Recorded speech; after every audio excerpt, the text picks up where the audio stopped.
Okay, so I talk about freedom all the time. Clearly, I'm obsessed. I accept this about myself. But earlier this month, I was at an event in Oakland, or a series of events called House Full of Black Women, and the theme was about freedom. And I thought, wow, of course I was invited to these events. There's so much alignment. And in one of the gatherings, there was a question that was asked. Um, what is your understanding of freedom? What is your experience of liberation? And I thought, instead of just diving into Antoinette Be Free as a YouTube channel, what if I pause for a moment and just ask that question, both of myself, but also of you here listening, and to have this moment with the channel to continue to come back to that question. Continue to come back to that question and to see how it evolves, because freedom is this life form that continually evolves, and it's not something that's static, and it moves and it dances, and what is freedom today might look like something completely different another day. And so as part of my evolution, as part of my exploration, as part of our evolution and exploration, to continually check in, like, what is the experience of liberation? What is your understanding of freedom? So welcome to my channel. My name is Antoinette Cooper, and my channel is Antoinette Be Free, which is a space for us to explore freedom. So let's get into it.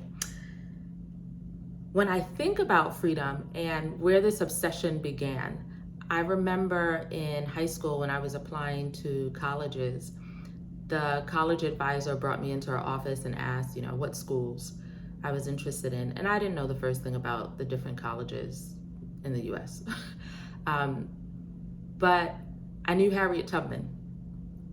And I was looking for a school named after Harriet Tubman, like a Harriet Tubman College.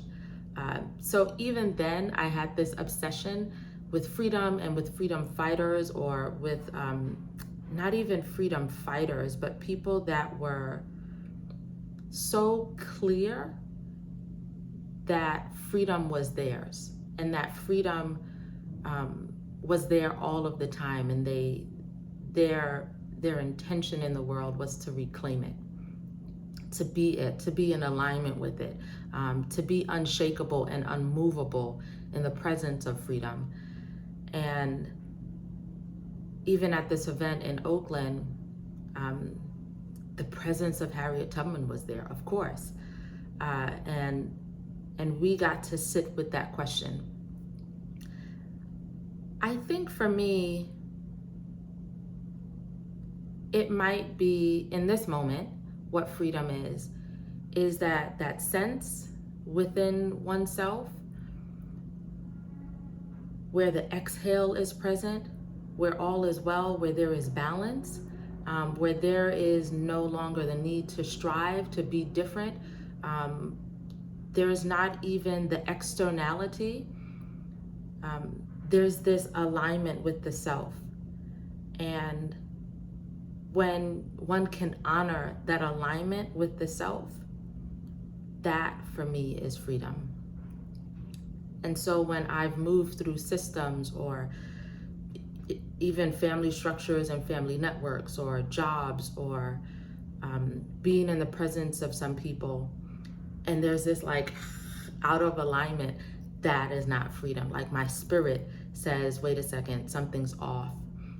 And it takes something to listen for that inner voice, that inner alignment. It takes also knowing what that balance feels like as well, having a relationship with it, to then be able to honor oneself. But so often we live in these societies where dishonoring oneself is the way to be a part of society. And so, yeah, the exploration of what is my inner alignment was something that I've been able to take on protecting as an adult.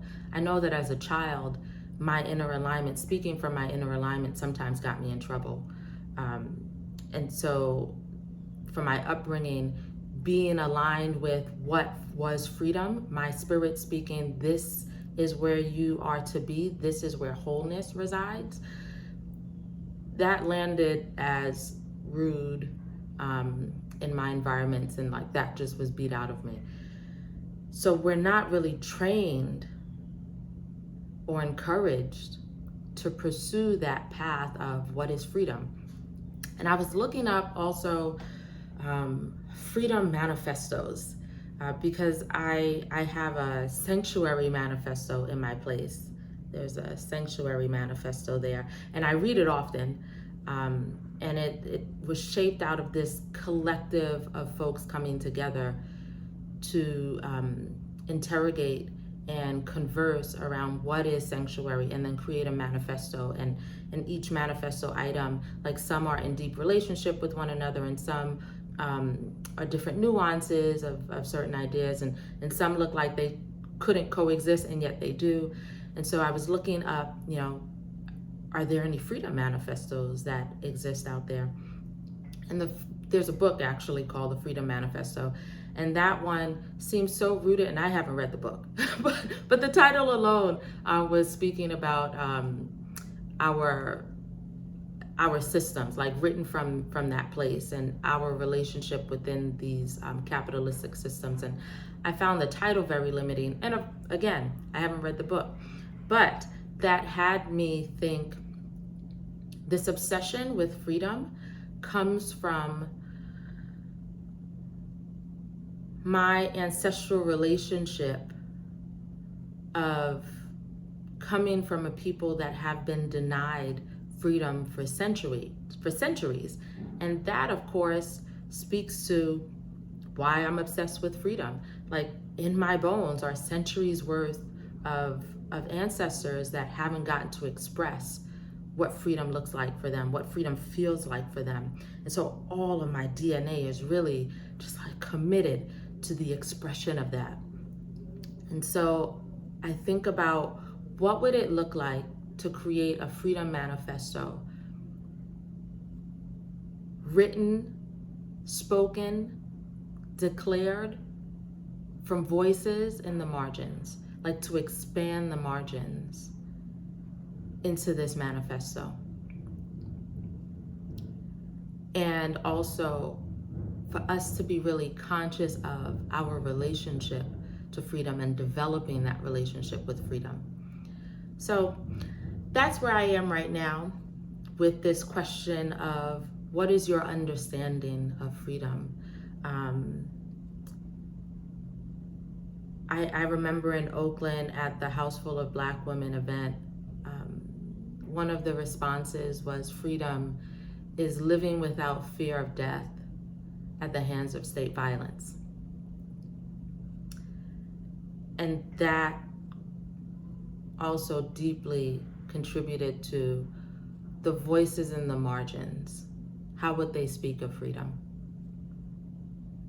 And so please share in the comment section, what is your experience of liberation? What is your understanding of freedom? I look forward to hearing what is emerging, what is bubbling, and what is yet to come. So thank you for your attention. Be sure to like, subscribe, comment, and share. Have a beautiful day.